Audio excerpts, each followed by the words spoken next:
February 9th, 2004. Man, What significance does that date have in your memory bank? obviously it's a very heavy date, and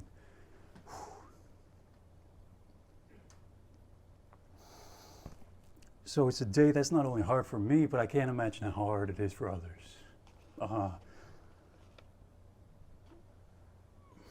It's a day that I changed the lives of so many people, whether it's students, staff, their families, the community. It's one of extreme pain and suffering for so many. And yeah, so I know that this day is difficult for a lot of people. I hear so much emotion in your voice. I hear a lot of remorse. I'm wondering if you think the folks whose lives were impacted by that day realize how remorseful you actually are or appear to be. I'm not sure how much impact that has on them, because me being sorry doesn't take away what they experienced. Me going to prison, doing everything that I'm doing today doesn't take away what they went through, and I've always known that. But I do hope that it does give some solace to some people. I have had some people reach out to me and say that they're glad that I'm doing what I am today by speaking out and trying to prevent other communities from experiencing what they did. So I'm happy that it can help some, but I don't expect it to help everybody. Sure.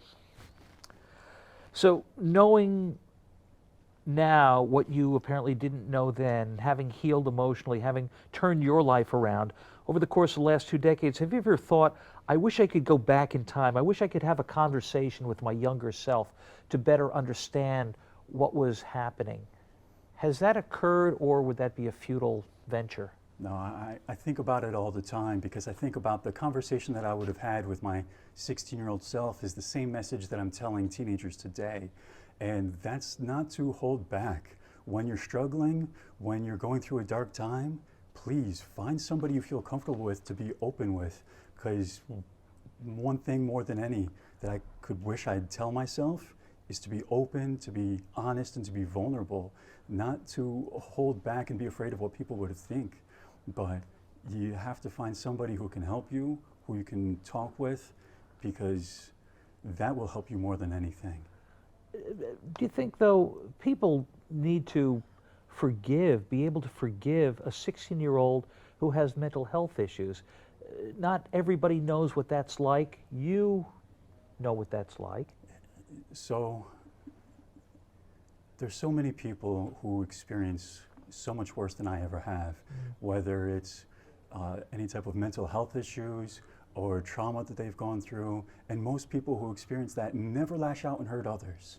So I don't use that as an excuse. I don't use that to say that it wasn't as horrible as it was, but it is important to understand that these are influences, and if we can help others with their mental health, and if we can teach more young people how to work with their emotions and express themselves, we can hopefully avoid future tragedies. Yeah. John, you have exhibited such remarkable grace in your life since 20 years ago. How were you able to do that? I'm able to grow and become the person I am today because of the support that I have. I'm very lucky to have family, friends, and even a lot of people from the community who have reached out to me while I was in prison and since I came home to help me out. And I wish I had turned to that support sooner before I'd done this terrible thing.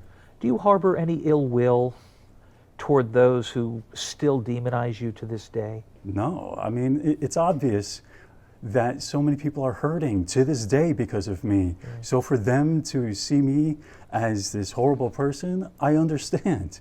And I'm not looking for forgiveness. I'm not looking for people to see me as somebody who's different. My main goal is to always prevent future tragedies. And if they say that I'm a monster, well, I say, hopefully you can see others who are struggling as whether children or adults who we can prevent from doing something horrible. Since your release, you have been on a crusade to speak about mental health issues, awareness, government funding, education. How is that effort going?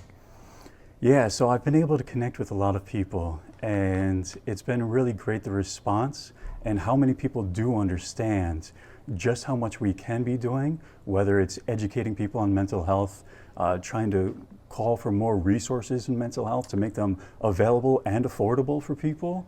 And it's an ongoing battle, and it's always uphill, but we're still moving forward.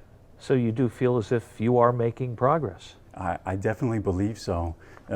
Even if you're just able to help one person, you know, you might not be changing the world, but you're changing the world for that one person.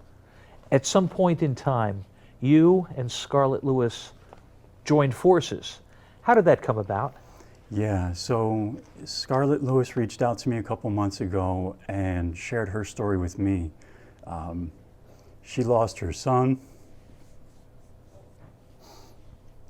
She lost her son Jesse in Sandy Hook Elementary School. And she shared that with me, but she shared with me how she was able to turn her anger and just how upset she was into a force of courage, forgiveness, and compassion, and how she was willing to talk with me and to work with me, because although we're coming from opposite sides of these tragedies, we have the same goal now, and it's to help people. And it's been amazing working with her for the past couple of months. Tell us about what you've been doing with the Choose Love Foundation, and how you think that is furthering your goal to educate the world and to bring understanding. Yeah, so Scarlett started up the Choose Love movement, and it's to help get some emotional intelligence curriculum into daycares, schools, and even prisons. So she's really trying to help a lot of people, and she's asked for me to be a part of that. So I've been able to talk with people and kind of spread that message and share that this curriculum is free on her website, chooselovemovement.org, and it's for kids of all ages, and as she says, even for us big kids who need a little help learning how to deal with our emotions better. How do you gauge the success of that program, and how long might it take to gauge that success? Yeah, so she's been doing it for years, and there have been downloads in all 50 states and 120 countries. So she's providing this curriculum and making a difference. And there are definitely schools who have responded saying that they have decreased problems with kids, and they have increased grades. So it's making an impact, and it's a beautiful thing. Look into your crystal ball. Where is your life going? Where is Scarlett's life going? Are they on parallel paths? Yeah, I think our lives are definitely on parallel paths, and I think the future is going to be much more of us working together, working with others, and making this message known that these tragedies can be prevented, and we can do so by teaching kids more about their emotions, how to identify them, how to cope with them, and how to express them, and also how to help others who may be struggling. So we can make a difference. Do you realize how absolutely remarkable your life is? Some people say for the better, some people maybe not. But this is just remarkable set of human circumstances that you're living through, you're experiencing, and you're trying to make the best of it. Yeah, so my life obviously has been very intense for multiple different reasons. And I think that instead of giving up on life, I've been lucky enough to have people by my side pushing me forward to use the extremes of, you know, causing so many people to suffer as a way to how we can help others so that they don't suffer as well. And it's unfortunate that I've done what I did. It's horrible that I did what I did, but just because I served my prison time, just because I finished out my sentence, doesn't mean that I'm not going to continue to be responsible and do what I can, not to right the wrongs, because I can never right my wrongs, but I can definitely make a difference for others. That's so beautifully stated. I'm wondering what I haven't asked you that you would like to say that is important, an important message to to send to others?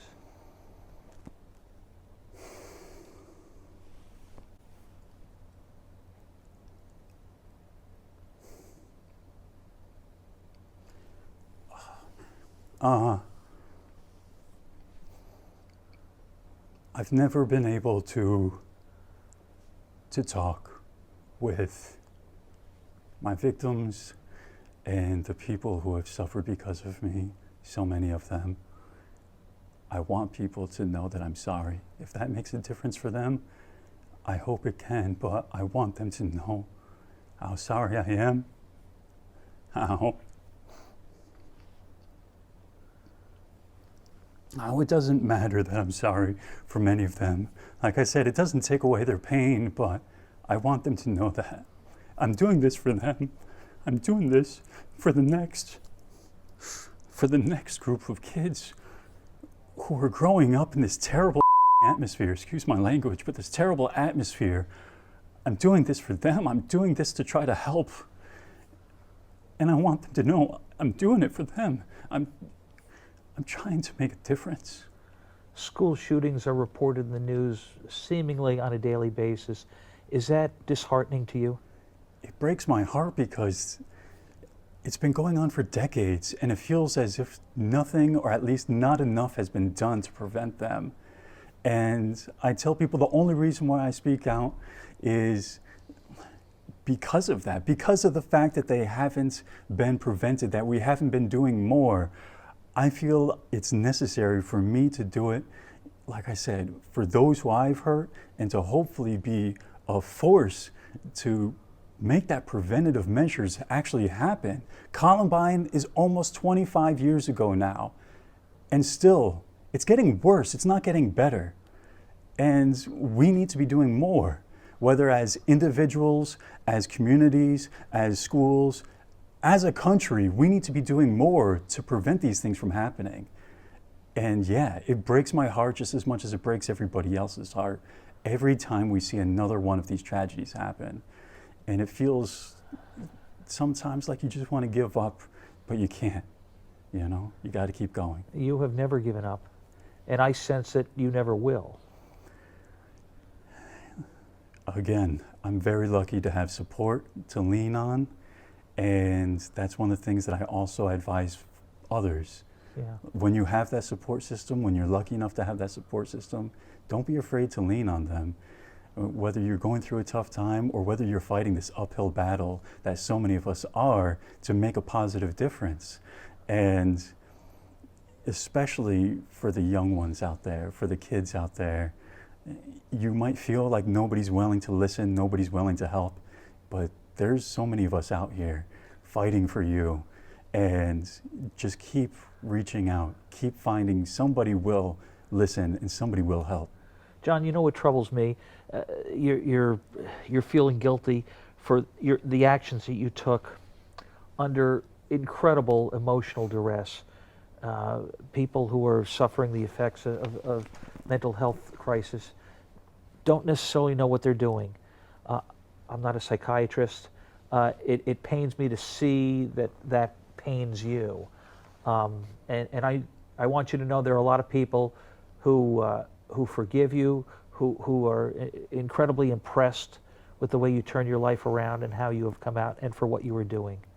And just keep on doing what you're doing. I appreciate that, and I want to say that one of my greatest motivators is my sense of guilt and remorse. And I tell people that if you've done something that you feel horrible for, use that as a way to motivate yourself to do better. Yeah, And well, I appreciate your help and everybody else's. well, just keep on doing what you're doing, I will. because you're doing a lot of wonderful things for a lot of people. And I know that when I speak with Scarlett, she will probably echo those sentiments, because she too has turned tragedy into such a positive force. Her stories, I'm inspired by Scarlett. She really is, like you said, a force for change, and it's a blessing and an honor to have had her reach out to me and to be able to work with her. Yeah. Again, so beautifully stated. Thank you, Jon.